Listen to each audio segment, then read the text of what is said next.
नमस्कार, मैं आलोक मिश्रा अपने चैनल लाइफ एटीएम के साथ फिर आपके बीच में हूँ। आज जो हम वीडियो आपके लिए ला रहे हैं, वह सेंसस से ही संबंधित है, जो क्वेश्चन नंबर 7 पर आधारित है। इसमें हमें बहुत कन्फ्यूजन होता है कि बंद मकान हम किसे कहें, खाली मकान हम किसे कहें, गैर आवासीय या अनावासीय किसे कहें। तो एक प्रेजेंटेशन के माध्यम से हम आपको इसको सिंप्लीफाई करते हैं और उम्मीद करते हैं कि आपके प्रश्नों का समाधान हो जाएगा। तो आइए चलते हैं सीधे। तो आइए अब हम देखते हैं कि प्रश्न संख्या 7 में खाली मकान, बंद मकान, गैर आवासीय मकान, ये इसमें हम किस ऑप्शन पर टिक करें? तो एक-एक करके हम देखते जाते हैं। अब आप देखेंगे कि जो आपके आचार्य रथ में प्रश्न संख्या 7 है, उसमें लिखा रहेगा 1 से 4 ऑप्शन तक कि वो आवासीय हैं, जिसमें लोग कोई न कोई रहता है। ऑप्शन 5 है खाली मकान, ऑप्शन 6 है बंद मकान और ऑप्शन 7 है गैर आवासीय मकान। तो खाली मकान हम ये देखते हैं कि वह मकान रहने लायक तो है, लेकिन उसमें कोई रह नहीं रहा है, किराए के लिए खाली है या हो सकता है रिपेयरिंग के लिए उसको छोड़ा गया हो। तो उस स्थिति में हम कैसे पहचानेंगे कि मकान वो खाली है, बंद भी हो सकता है, रहने योग्य स्थिति है उसमें, लेकिन कोई रह नहीं रहा है, बहुत लंबे समय से कोई नहीं रह रहा है। जैसे कह सकते हैं कि जो उस मकान के मालिक हैं, वो दूसरे शहर में कहीं जॉब कर रहे हैं या खेती का समय है तो 3-4 महीने के लिए कहीं वो बाहर गए हैं या अभी नया-नया मकान बना है, अभी उसमें कोई रहने नहीं आया है या मकान किराए पे उठाना है और अभी तक उसमें किराएदार नहीं आ रहे हैं। तो ये ऑप्शन नंबर 5 हो गया खाली मकान। अब हम देखते हैं कि बंद मकान किसे कहते हैं।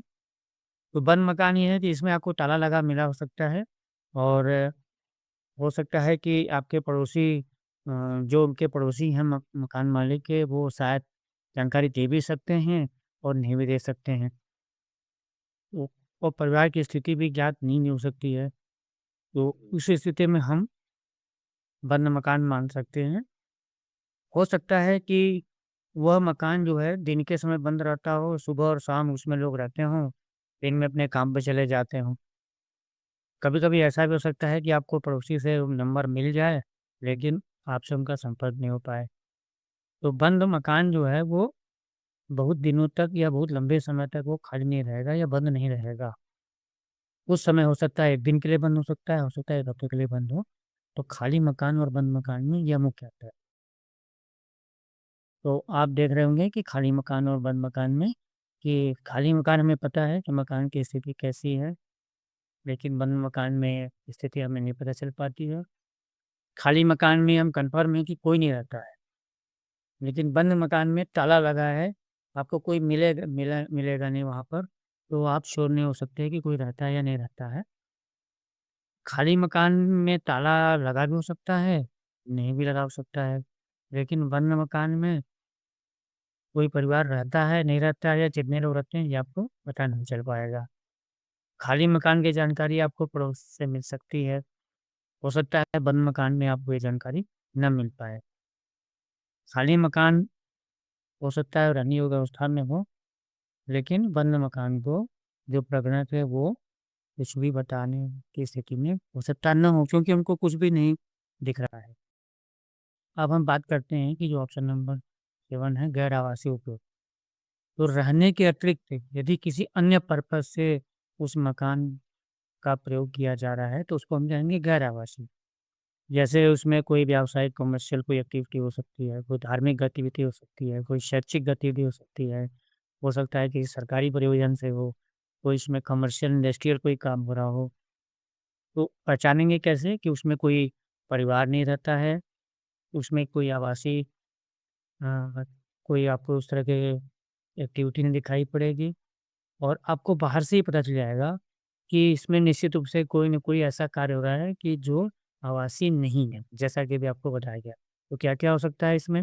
जैसे कोई दुकान है, कोई ऑफ़िस है, कोई मंदिर या धार्मिक संरचना है, कोई गोदाम है, कोई क्लिनिक, हॉस्पिटल है या कोई स्कूल है, शिक्षण संस्था है, तो ये सब के सब गैर आवासीय माने जाते हैं। तो हम एक तरह से ये फिर से रिवीजन कर लेते हैं। जो खाली मकान है, जो हमारा ऑप्शन नंबर 5 है, वो मकान ठीक हो सकता है, रहने हो सकता है, उसमें लेकिन बहुत लंबे समय से कोई नहीं रह सकता है रहता है, और अगल-बगल हो सकता है लोग जानकारी दे सकते हैं।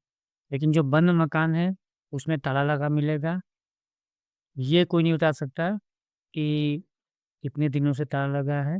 हो सकता है 1 दिन से ही हो सकता है कि 1 हफ्ते से हो, उसकी स्थिति अज्ञात होती है। उसी तरह से जो गैर आवासीय मकान है, उसमें रहने के अतिरिक्त जितने भी एक्टिविटी होती हैं, कोई भी कमर्शियल, रिक्रिएशनल इस तरह से, और उसमें कोई परिवार नहीं रहता है, तो उसको हम गैर आवासीय मान लेते हैं। अब आप कैसे भरेंगे? आप चलो ऐप में क्वेश्चन नंबर 7 खोलेंगे, उसके बाद आप मकान का दरवाज़ा और परिसर देखेंगे, उसके बाद अपना हाउस लिस्टिंग फॉर्म जो खोलेंगे, वहाँ से आप कोड चुन लेंगे, जो आप कोड आपको बताया गया था 5, 6 या 7। उसके बाद आप उसको सेव करेंगे और उसको नेक्स्ट करेंगे। तो इस तरह से आपने देखा कि बड़े आसानी से आप खाली मकान, बंद मकान और गैर आवासीय में अंतर कर सकते हैं। बहुत-बहुत धन्यवाद।